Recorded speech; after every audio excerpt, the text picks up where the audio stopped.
今天才知道把荔枝壳放锅里蒸一蒸，老一辈的智慧，作用太厉害了，可惜好多人不知道。赶快跟着视频看看吧。大家好，欢迎来到小明家魔法。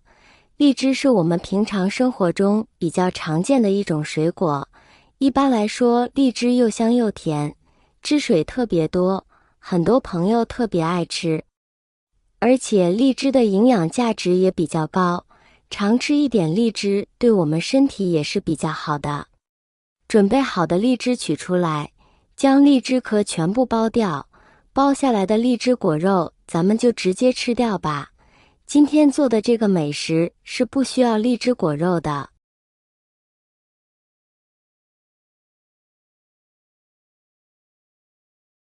把剥好的荔枝壳全部放到一个大碗中，然后在碗中放入适量的食盐，再倒入清水。食盐能够杀菌消毒，去除农药残留。加入食盐之后，先将它抓洗一下，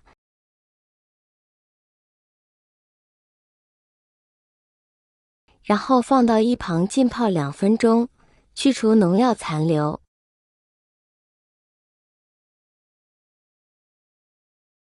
2分钟以后，再向里面加入适量的面粉，将其抓洗一下，面粉能够吸附表面的灰尘。抓洗完成之后，咱们将水倒掉，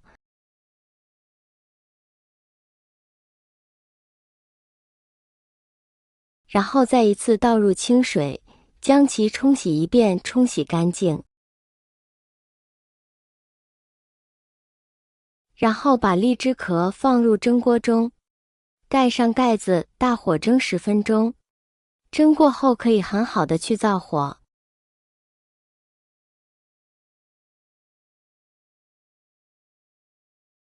蒸好了，把荔枝壳丢进空气炸锅里，有微波炉的也可以丢进微波炉。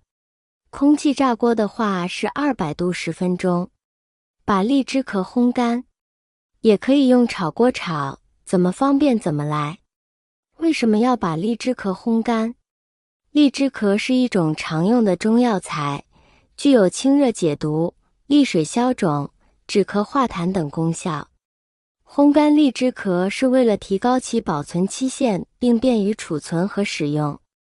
将荔枝壳烘干后，可以避免其在储存过程中发霉或变质，同时也可以减小体积，便于携带和使用。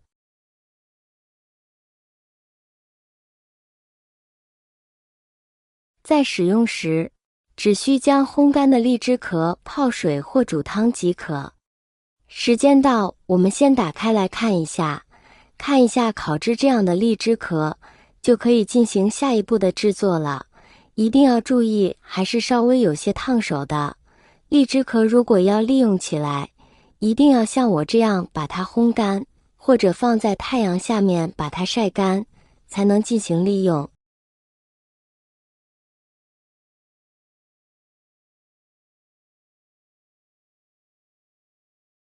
现在我们就把这些烘干的荔枝壳放入砂锅里，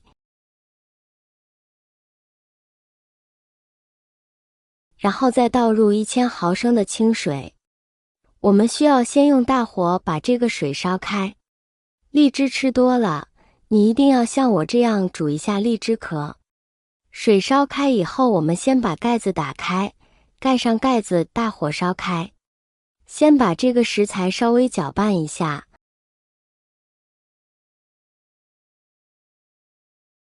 这时候看一下，这个水已经熬煮出颜色了。接下来需要做的就是开到小火，让它再熬煮上20分钟。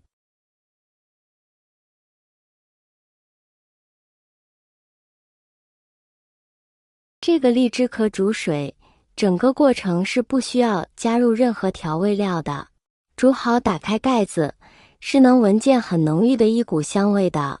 我们需要做的就是把这个汤水装进碗里，然后放置温热的时候再喝上一点，是比较不错的哦。这也是老一辈留下来的一个方法。如果您特别喜欢吃荔枝的，这个方法您是一定需要学会的。步骤也不复杂，而且用荔枝壳煮出来的水，它的味道有点像咖啡味，因为经过烘烤以后，这个荔枝壳的香味完全的激发出来了。荔枝吃完以后，您就这样煮上一碗荔枝壳水喝，好处还是多多的，非常不错的一个简单的搭配。奶奶说以前穷的时候，荔枝壳都要留着煮水，既能解暑又能省茶叶钱。现在生活水平提高了，反而忘记这些老办法了。她小时候去荔枝园玩，摘完荔枝就把壳煮着喝，也不浪费。前2天朋友来家里做客，我泡了杯荔枝壳茶。他们一开始以为是开玩笑，喝完都说不错。有个同学还特意录了视频发朋友圈，说这是新发现的养生饮品。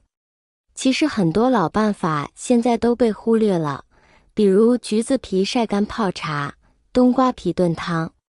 年轻人都图省事，反而错过这些随手可得的小资源。不过现在网上开始流行这种复古做法，慢慢会有人重新注意到。上周买了10斤荔枝，剥下来的壳煮了2大壶水，放凉后放冰箱，夏天喝冰镇的特别舒服。之前想着丢掉觉得可惜，现在知道怎么用上了，感觉挺划算。需要注意的是，每天饮用荔枝壳水的量应该控制在500毫升以内，并不适合过量饮用。同时，因为荔枝壳中含有一定的荔枝苦素，以及可能存在的农药残留等物质，建议选择有品牌保证的荔枝壳饮品。荔枝中含有大量的糖分，主要是葡萄糖和蔗糖。这些糖分进入人体后，会迅速转化为能量，为身体提供所需的动力，从而缓解疲劳，恢复体力。荔枝的果肉中含有丰富的维生素 C 和蛋白质，这些营养成分能够刺激胃液的分泌，有助于促进消化，增加食欲。荔枝中含有丰富的维生素 C 和维生素 E， 这些维生素具有抗氧化作用，能够清除自由基，减少自由基对细胞的损伤，从而起到延缓衰老、美容养颜的作用。荔枝中含有丰富的氨基酸和矿物质，这些营养成分能够提高人体的免疫力，增强人体的抵抗力，从而预防疾病。荔枝中含有多种氨基酸和蛋白质，氨基酸是构成蛋白质的基本单位，对于细胞代谢、增强体质等方面具有积极作用，而蛋白质则是构成人体细胞、组织和器官的基本物质，对于维持正常的生理功能至关重要。建议避免购买已经浸泡在水中的荔枝，因为这些水中可能含有化学物质或其他污染物，对人体健康造成威胁。建议适量食用荔枝，避免一次性摄入过多，以免对身体造成不良影响。荔枝是一种高糖水果，含有大量的果糖和葡萄糖，过量食用可能导致血糖急剧升高，特别是对于糖尿病患者或血糖调节能力较弱的人来说，可能会引发头晕、恶心等不适症状。我是没想到把荔枝放锅里蒸一蒸，作用这么厉害呀！喜欢的朋友们可以试试哦。非常感谢大家的支持，我们下期再见。